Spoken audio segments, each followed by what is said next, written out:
¿Qué tal? ¿Cómo están todos? Bueno, en esta oportunidad vamos a desarrollar los principios de la restauración. Fíjense esta imagen. Debe ser reparado el corazón roto de Dios y de la humanidad.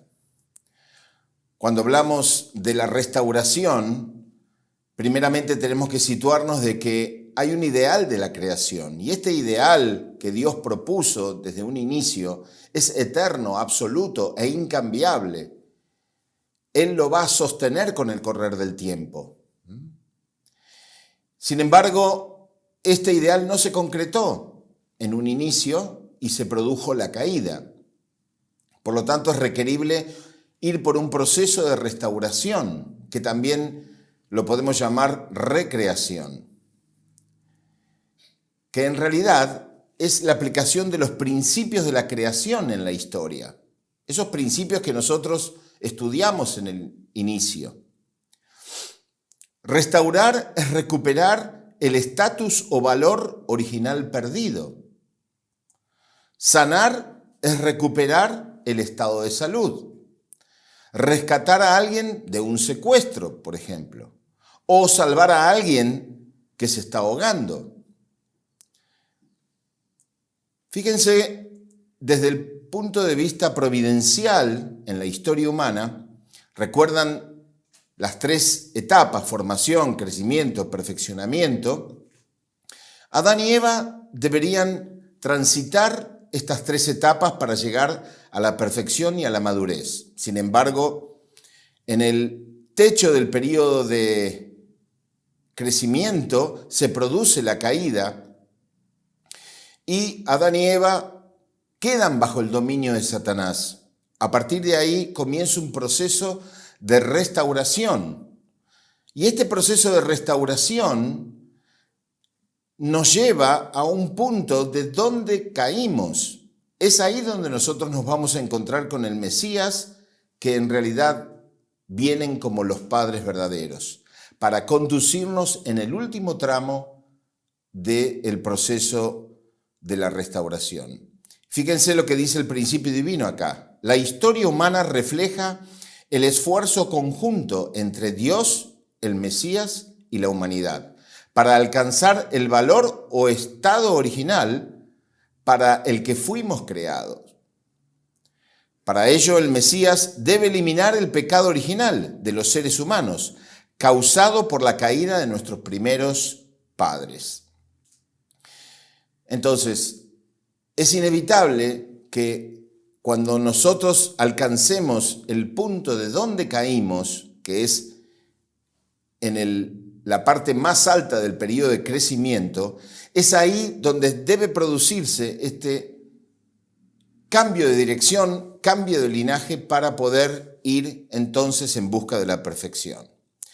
Vamos a ver con qué tipo de persona tiene que trabajar Dios.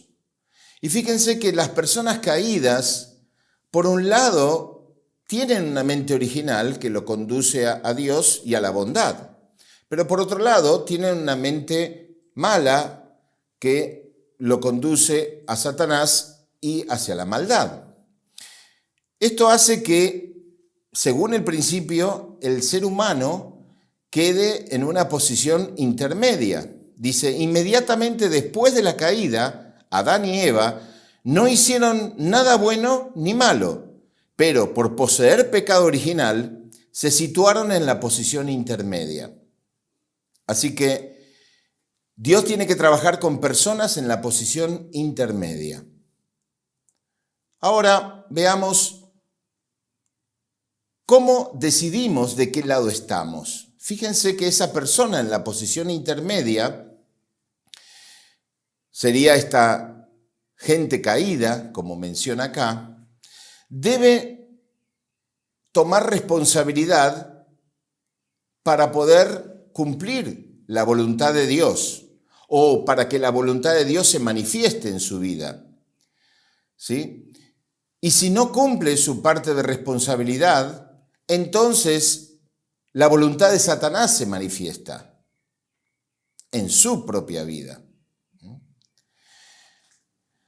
O sea que en la historia de la humanidad existe una dimensión oculta y es como debajo de la historia está ocurriendo esta lucha entre Dios y Satanás. Por un lado, Dios intenta que la gente caída vuelva a su estado original, separándola de Satanás. Y por otro lado, Satanás intenta que la gente caída siga pecando para alejarla más de Dios y de su ideal. Esta es la historia oculta, ¿sí? Pero se manifiesta por intermedio de luchas externas sobre tierras, creencias, poder. Esto es lo que nosotros hemos estado transitando desde el mismo momento que Adán y Eva cayeron hasta hoy. ¿Sí? Entonces, así podemos ir hilando qué es lo que está ocurriendo detrás de la historia, detrás de los hechos y acontecimientos históricos. Siempre ha sido así. Dios tratando de recuperar su espacio y Satán tratando de mantenerlo. Bien, ahora veamos qué es la condición de indemnización. Fíjense que estamos en la posición intermedia como gente caída, como ser humano caído. Por un lado, tenemos la opción de hacer el bien y el mal, ¿sí? Pero si yo hago algo malo, si yo establezco una condición en contra de la voluntad de Dios, cometo un pecado, una acción fuera del principio, entonces ya salgo de esa posición intermedia y me coloco o me posiciono del lado de Satán. Ahora, mi conciencia me indica que tengo que confesarme, arrepentirme, que tengo que cambiar de actitud. Entonces, si lo hago, vuelvo a la posición intermedia. Eso no significa que ya estoy del lado total de Dios. Simplemente vuelvo a la posición que estaba en un inicio, antes de pecar. Ahora bien, si yo quiero ir al lado de Dios, entonces establezco concretamente condiciones que me permitan acercarme a Él, como el servicio, la oración, el sacrificarme por el bien de los demás. ¿Se entiende? Entonces, a eso llamamos condiciones de indemnización, porque me saca de la posición intermedia y me lleva hacia el lado de Dios. Fíjense, ahora la providencia de la restauración por indemnización. Tiene 3 tipos de condiciones de indemnización y esto vamos a analizarlo detenidamente.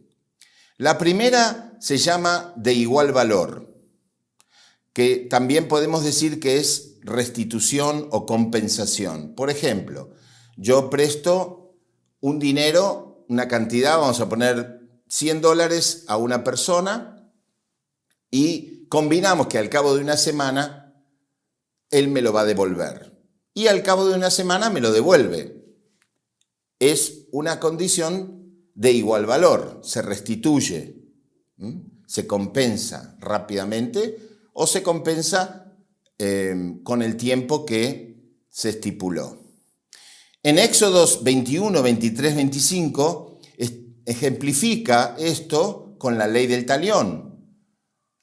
Ojo por ojo, mano por mano, pie por pie, quemadura por quemadura, cardenal por cardenal. Es la ley del talión, ¿sí? El segundo tipo de condición de indemnización se llama de menor valor. Por ejemplo, seguimos con el ejemplo de los $100. Presto los $100 a una persona conocida. Esta persona me lo tiene que devolver al cabo de una semana. Llega la semana y dice, mira, Gustavo, no tengo los $100, pero tengo $60. Entonces, por mi relación con él, yo le digo, ok, está bien, dame los $60 y tu deuda está saldada. ¿Sí? Es de menor valor. Un ejemplo que podemos dar es el bautismo y la comunión sobre el sacrificio de Jesús. Jesús hace un gran sacrificio, ¿no? Él muere en la cruz y a partir de ahí deja una salvación espiritual para la humanidad. Entonces, con solo creer en Él, con solo poner la cabecita para ser bautizado o tomar la comunión, yo heredo la salvación espiritual. Es muy poco en relación al gran sacrificio que Él hizo. Y por último, el tercer tipo es de mayor valor. O sea, siguiendo el ejemplo de los $100, le presto los $100 y al cabo de una semana me dice, no lo tengo. Entonces yo le digo, bueno, a partir de ahora vas a tener que pagar interés más capital, así hasta completar tu deuda. Y vas a tener que hacer un esfuerzo mayor. ¿Sí? Un ejemplo en la Biblia, en Números 14, 32, 35, fue cuando Moisés había mandado a los espías hacia la tierra de Canaán para analizar y ver en qué condiciones estaba ese lugar. Y fue durante 40 días, pero ellos vuelven con informes negativos, o sea, 10 de ellos estaban muy negativos y 2 de ellos muy positivos, que fue Josué y Caleb. Pero por esa negatividad, Dios le dijo que por haber hecho eso, iban a tener que ir al desierto y pasar 40 años en el desierto. 1 año por cada día que habían ido a hacer el espionaje. Fíjense que tuvieron que hacer una condición de mayor valor. De esta forma podemos explicar los 3 tipos de condiciones de indemnización. El hombre caído es quien debe hacer las condiciones de indemnización, cumpliendo su propia parte de responsabilidad. O sea que la indemnización es el sustituto perfecto de la responsabilidad humana original. Esa responsabilidad que Adán y Eva no cumplieron en el jardín del Edén debe ser sustituida por la indemnización. Así que indemnizar tiene que ser considerado como algo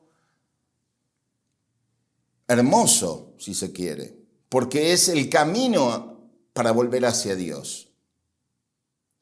Y lo tengo que hacer con alegría. Tengo que tener una actitud de corazón humilde. ¿Sí? O sea que no puedo hacerlo a regañadientes. Uy, tengo que indemnizar, uy, tengo que sufrir, uy, tengo que hacer esto, uy, tengo que hacer lo otro. No puede ser recibido por Dios. No puede ser, esa ofrenda no puede ser recibida por Dios. Tengo que hacer el mejor esfuerzo, con el mejor corazón. Muy bien. Vamos a continuar entonces con la segunda sección. Bien, vamos a abordar ahora el fundamento para recibir al Mesías. Pero antes de eso, me gustaría mostrar que si Adán y Eva hubieran cruzado perfectamente las 3 etapas de formación, crecimiento y perfeccionamiento, uniéndose con Dios, ellos hubieran completado el fundamento de fe, que es haber obedecido la palabra de Dios, el famoso mandamiento de Génesis 2:17 de no comer del fruto del árbol de la ciencia del bien y del mal. Ellos hubieran cumplido esta parte, no hubieran comido del fruto y hubieran transitado y hubieran esperado al tiempo de la perfección para tener una relación de amor centralizada en Dios. Y eso significaba establecer el fundamento de sustancia, que es encarnar la naturaleza divina de Dios.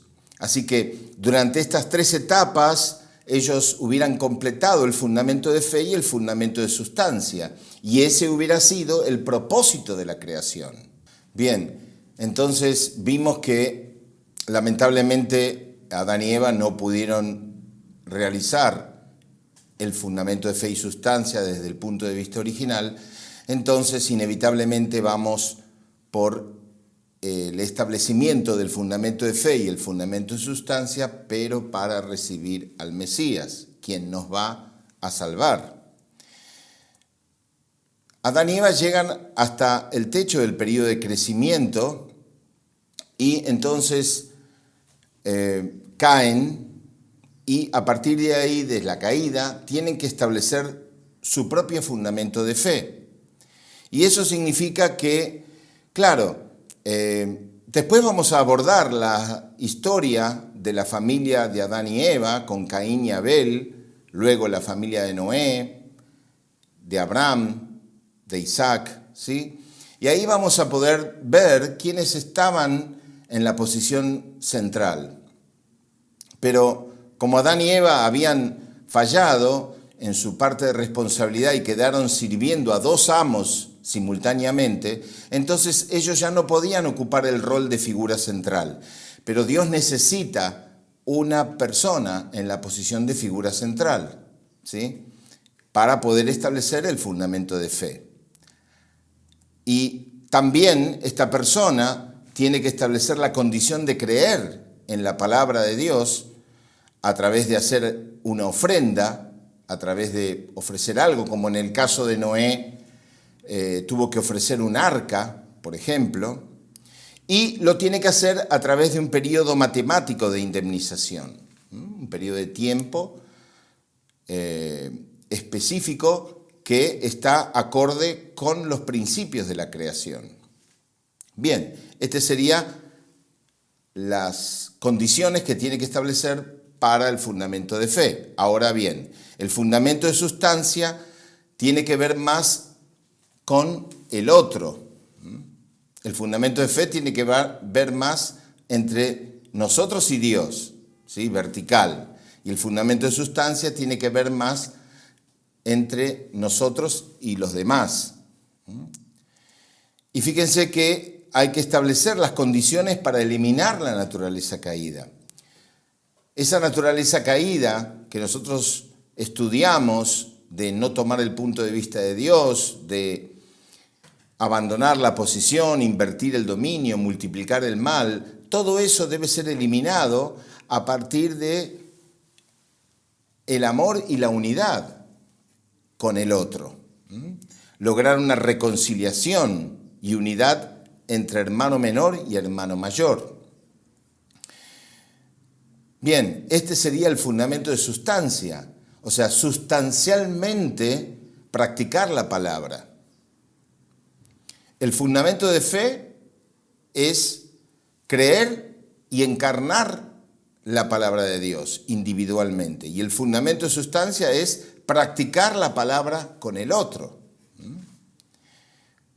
Sobre esa base de ir justamente opuesto a lo que hizo Lucifer, entonces sí, Dios puede confiar y enviar al Mesías. Sobre esa base puede Dios confiar no solo en una persona, sino puede confiar en un pueblo, ¿sí? Y entonces envía al Mesías sobre la base del cumplimiento del fundamento de fe y de sustancia. De esta manera, enviando al Mesías, puede eliminar el pecado original. En conclusión, me surge una pregunta. ¿Quién soy yo, como ustedes también, en la historia providencial de la restauración? ¿En dónde estamos ubicados? Y fíjense que estamos en un tiempo donde nosotros tenemos que creer y practicar la palabra y servir a la segunda venida de Cristo. Así como en tiempos de Jesús, los discípulos estaban en la posición de creer en la palabra de Jesús, practicar la palabra, uniéndose con Él, y no lo lograron porque en persona, físicamente, en contacto con Jesús, no lograron unirse de corazón con Él. Y esto hubiera evitado la crucifixión de Jesús. Hoy tenemos que restaurar por indemnización ese error o esa falla. Y es requerible que nosotros podamos entonces creer y servir al Señor de la segunda llegada. Para ser victoriosos en esta época histórica, debo ser el fruto de la historia de la providencia de la restauración, conociendo todos los detalles de la providencia. Después vamos a estudiar cada familia providencial, ver cómo Dios estuvo trabajando de una manera viva y activa a lo largo de toda la historia. Nunca cesó de trabajar. Y nosotros necesitamos saber detalladamente eso. También debo restaurar horizontalmente las condiciones verticales de indemnización acumuladas en la providencia de la restauración. Fíjense que horizontalmente significa hoy. Hoy yo tengo que restaurar en vida todas aquellas condiciones de indemnización verticales que no fueron completadas por los antecesores, por las figuras centrales anteriores. De hecho, la prolongación de la historia viene por la falla de la responsabilidad humana. También debo conocer con precisión el corazón de Dios y su voluntad. Esto lo mencionamos en la introducción. Dijimos que el principio divino nos abre la mente para entender el corazón de Dios en la creación, en la caída y en la restauración. Debo conocer con precisión, porque si no, no tengo un motivo para poder cambiar. No tiene que ser por obligación, por imposición o porque otros lo están haciendo, yo lo tengo que hacer. No, tiene que ser por decisión propia y voluntariamente. Tengo que cumplir la voluntad de Dios. Y también nadie puede hacerlo por sí mismo. Solo se podrá comprender esto a través del Señor de la segunda llegada. O sea que todo este estudio lo vamos a comprender sobre la llegada del Señor. Bueno, de esta forma concluimos los principios de la restauración. Muchas gracias.